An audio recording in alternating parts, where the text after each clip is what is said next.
Depuis des décennies, une légende urbaine terrifie autant qu'elle fascine. Celle des snuff movies, des films clandestins où de véritables seraient filmés, montés et diffusés dans les cercles les plus sombres. Mais d'où vient cette rumeur? Existe-t-il des preuves concrètes?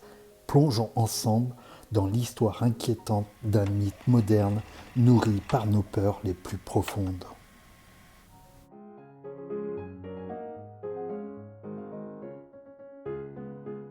Bien avant l'apparition du cinéma, les freak shows du XIXe siècle exposaient des corps jugés monstrueux, personnes amputées, atteintes de difformités ou souffrant de maladies rares. Le public payait pour voir l'interdit, l'anormal, parfois même le morbide.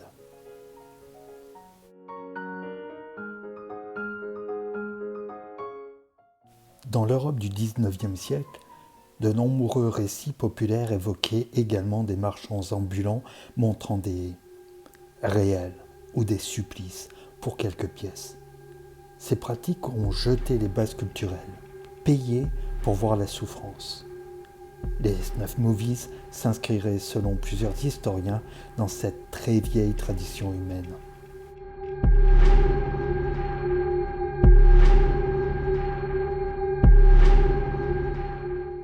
Le terme snuff movie apparaît dans les années 70. Il est d'abord évoqué dans The Family, d'Ed Sanders en 71, à propos de Charles Manson. Puis en 76, un film provocateur intitulé Snuff prétend montrer un vrai.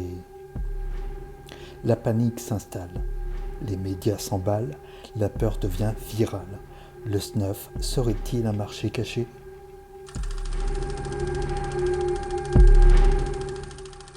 À ce jour, aucune autorité judiciaire, aux États-Unis ou en Europe, n'a pu prouver l'existence d'un véritable marché de snuff movies destinés à la vente.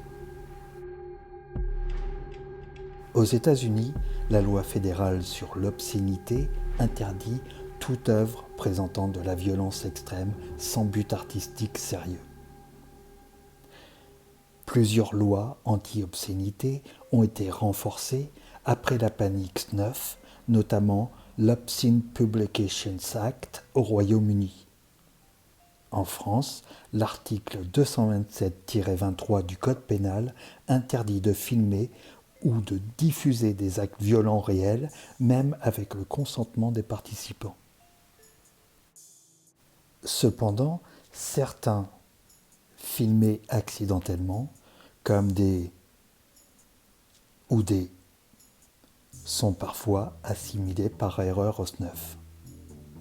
Les snuff movies sont devenus un sujet récurrent de la fiction, avec notamment 8 mm de Joel Schumacher en 1999, Thésis d'Alejandro Amenábar en 1996, Cannibal Holocaust en 1980, d'ailleurs interdit dans plusieurs pays pour son réalisme choquant. Vidéodrome de David Cronenberg en 1983. Peeping Tom, qui a été le précurseur du cinéma d'horreur en 1960. The Brave, avec Johnny Depp et Marlon Brando en 1997. En bande dessinée aussi, avec Crost de Garth Ennis, qui pousse la violence filmée à l'absurde. La fiction s'est nourrie du mythe pour mieux nourrir nos angoisses. Alors que disent les chercheurs et psychologues? Des sociologues comme David Kerekes et David Slater, auteurs de Killing for Culture, expliquent que les snuff movies sont principalement une panique morale, une peur que nos sociétés ultra connectées deviennent incapables de poser des limites éthiques. Le psychiatre Michael Stone, spécialiste des comportements violents, affirme que le fantasme du snuff est bien plus répandu que l'acte lui-même. Selon le criminologue Victor Surge, des snuff movies existeraient surtout parce qu'ils exploitent une peur primale, celle de voir notre propre humanité transformée en simple marchandise.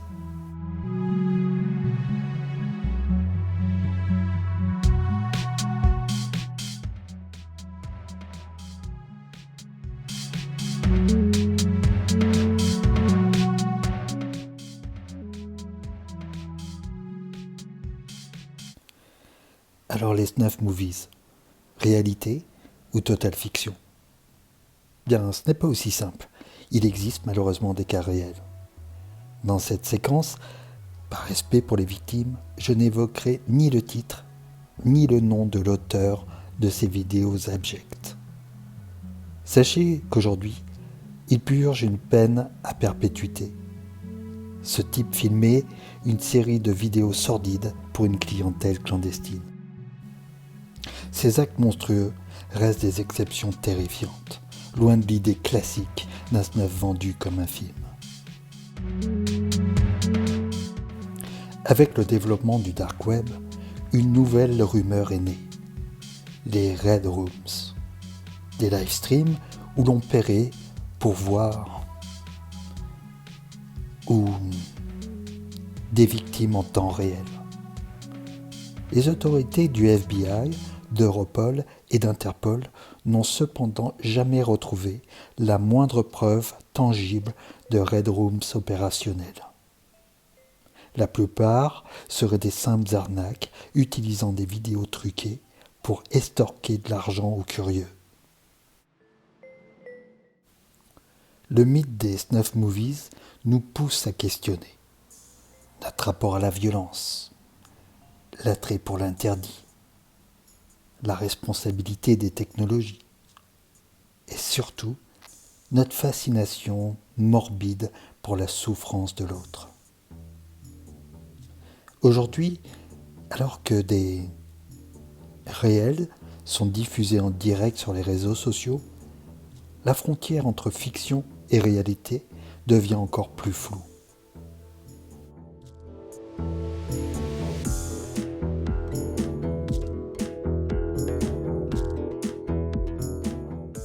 Le mythe du snuff movie est profondément ancré dans notre imaginaire collectif. S'il n'existe peut-être pas dans la forme fantasmée par le cinéma, ses échos résonnent dans nos peurs les plus anciennes. Celle de voir l'horreur, l'inhumain devenir un simple spectacle.